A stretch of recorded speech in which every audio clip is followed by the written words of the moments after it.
Hi guys, today I'm going to talk to you about my top 5 things to watch on the WWE Network. My number 5 is it's under, I think it's under Originals. Forgotten where it was now. It's called the section's called Beyond the Ring, which is that one there. And it's basically got all the different kind of DVDs that the WWE releases. So you've got quite a lot of the wrestling DVDs on there of the individual wrestlers like Batista. You've got Triple H. You've also got some of the things like the very best of WCW Nitro. There's the rise and fall of WCW on there, and the rise and fall of ECW, which are really good, worth watching. Even if you're only kind of like a new WWE fan, it will kind of give you a insight on people like Paul Heyman and how wrestling got to where it is now as well. You've also got CM Punk's DVD on there. You've got Stone Cold, there'll be The Rock as well. You've got Shawn Michaels, there's a Ric Flair one on there somewhere. John Cena if you're into John Cena. Jeff Hardy, Hulk Hogan. And you've got things like the history of the belts as well, the top finishers. There's Roddy Piper's DVD on there. So there's a lot of DVDs on there. Bret the Hitman Hart, all worth watching. So that's my number 5. That's a really good thing to be watching on the WWE Network. My number 4 is the WCW stuff, WCW Nitro, which is in the in-ring section under shows.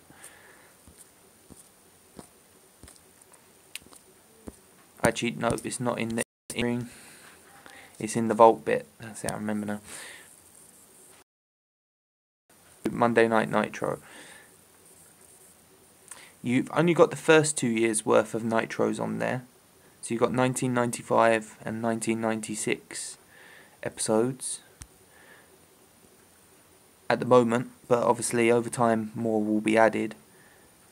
But the good thing about this is that, well, if you want to watch it from the very start, it's going to take you a long time to get to there. So you've got like 68 episodes to watch, basically, to get up to that point.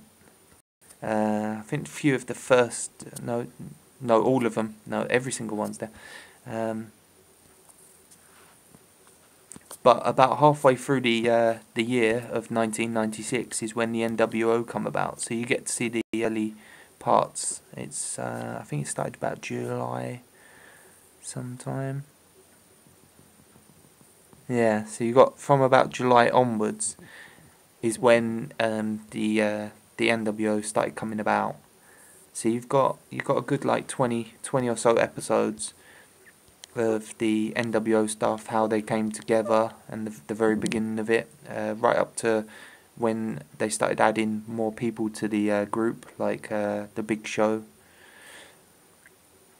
And that was probably the first year of the NWO. Probably was the better part of the NWO. Once it got to towards the later stages, when it started splitting into different parts of the NWO with the black and white and red and black, that was a bit too much by that point, and there was way too many people in the group.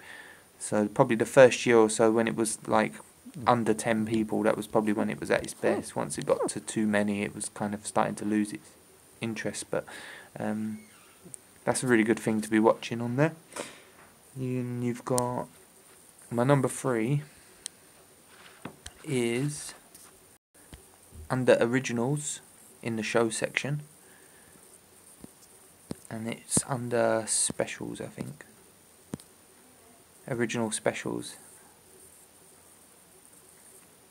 And it's the Stone Cold podcast. If you see there, it's the first one there, Stone Cold podcast with Triple H. And then there was a Stone Cold podcast with Mr. McMahon. I'm using this on tablet, so it's showing up as I haven't watched Triple H one, but I have watched it. I've watched it on my PlayStation, but it just hasn't updated on here that I've watched it.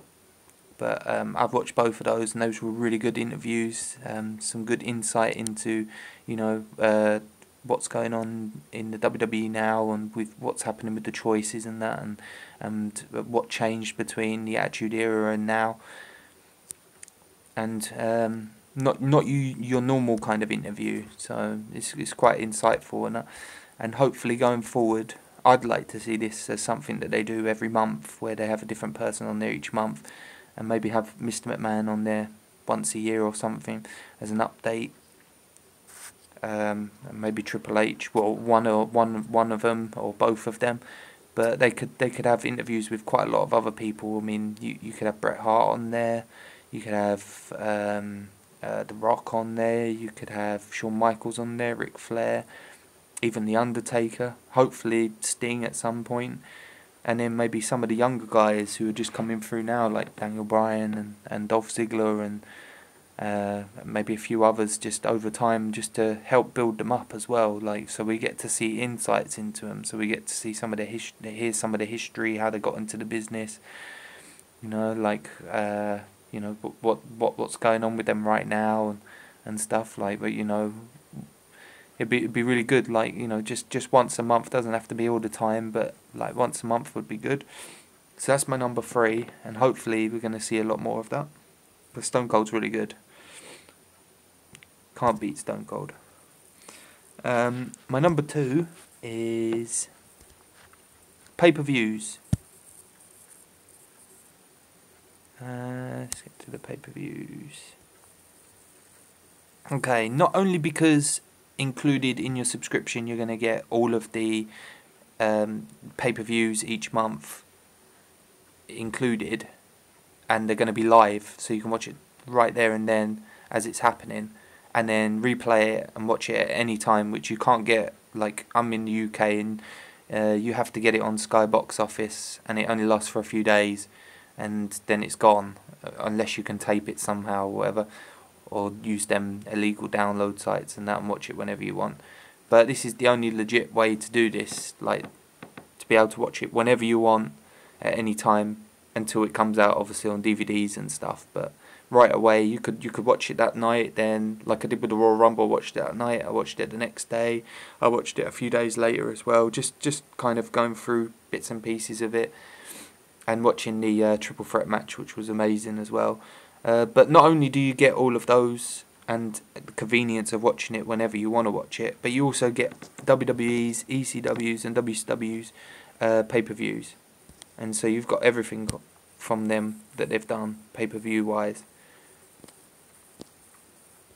I think there might be the odd one missing.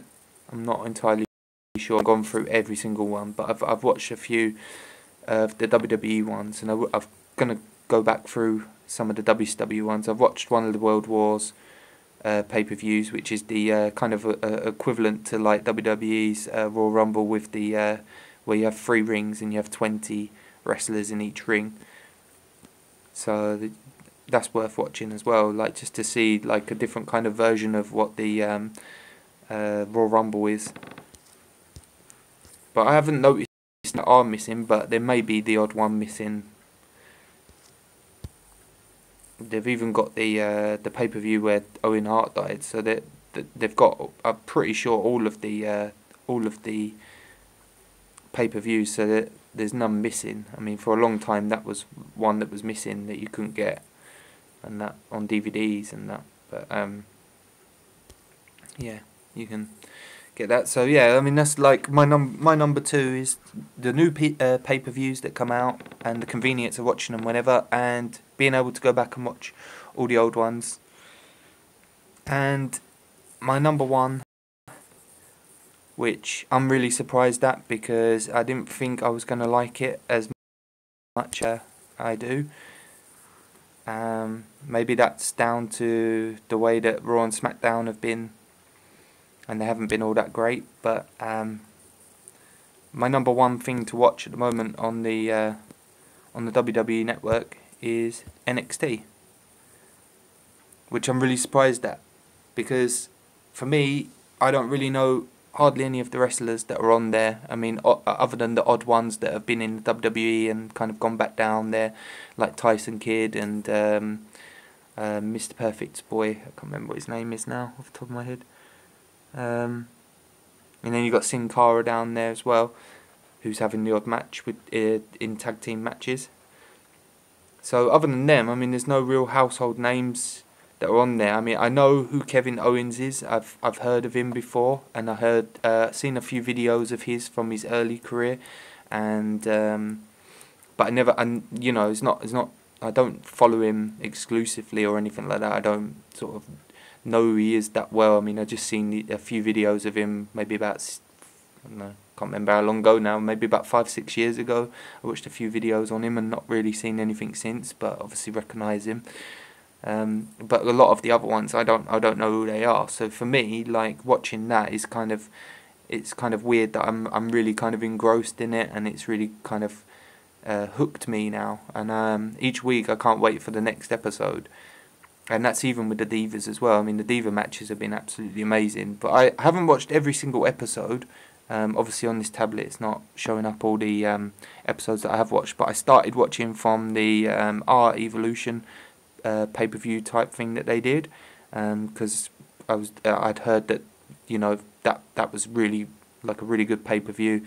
And that was where maybe, if you hadn't watched it yet, is maybe to start off from there. So I'm going to go back through at some point and start from the very beginning. But NXT is exclusive to the WWE Network, and there's new episodes every Wednesday.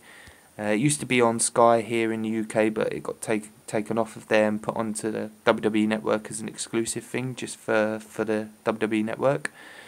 And they do have like their own pay-per-views here and there, like every few months. And there is another one coming up in February. I think it's the 11th. But they're just, you know, some of the wrestlers they've got there just absolutely amazing, like Sami Zayn, Kevin Owens, Adrian Neville, even like the lower card wrestlers, like like Finn Balor, Corbin, and Ball.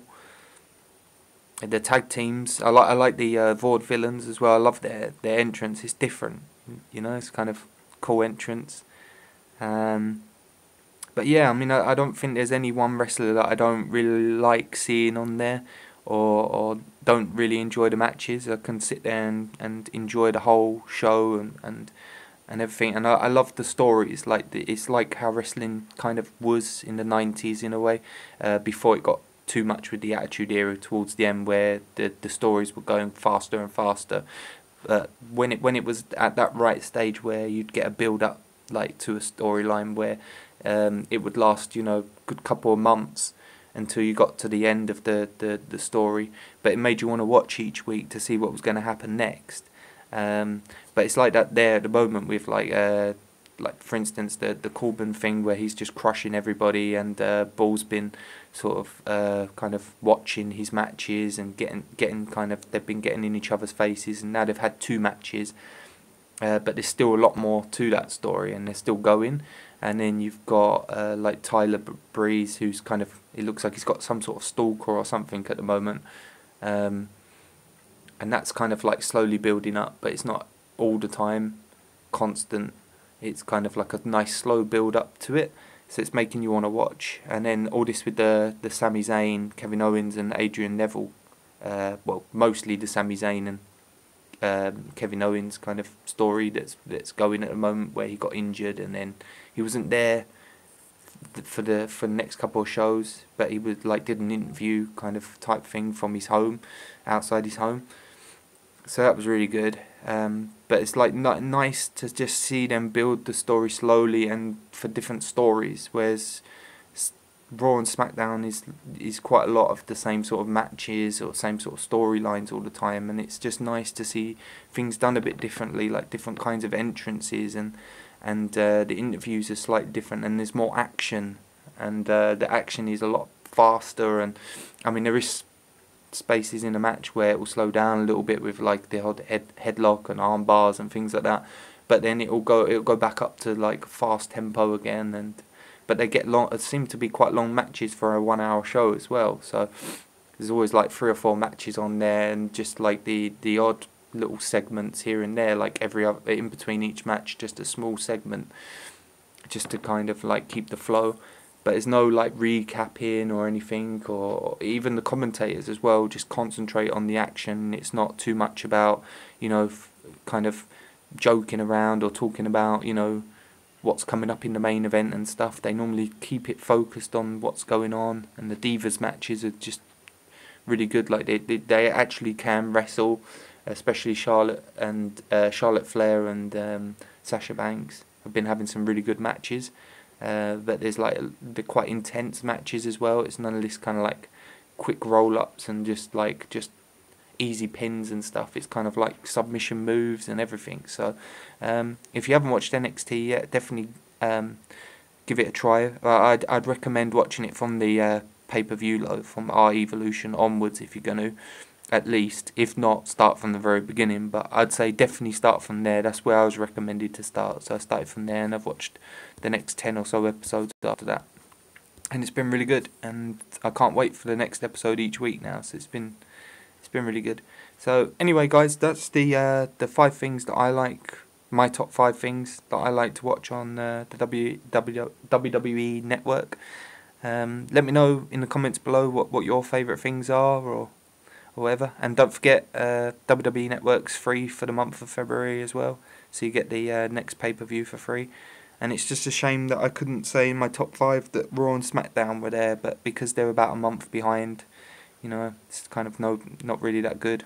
No good for us, you know, as fans who want to watch it each week. You can't be like watching old episodes and then getting up to the next pay-per-view and not knowing what's going on. So hopefully that gets sorted soon as well, that we're not going to be too far behind, hopefully like only a week behind or something like that. But yeah, anyway, that's it for now guys. Thanks for watching. Bye.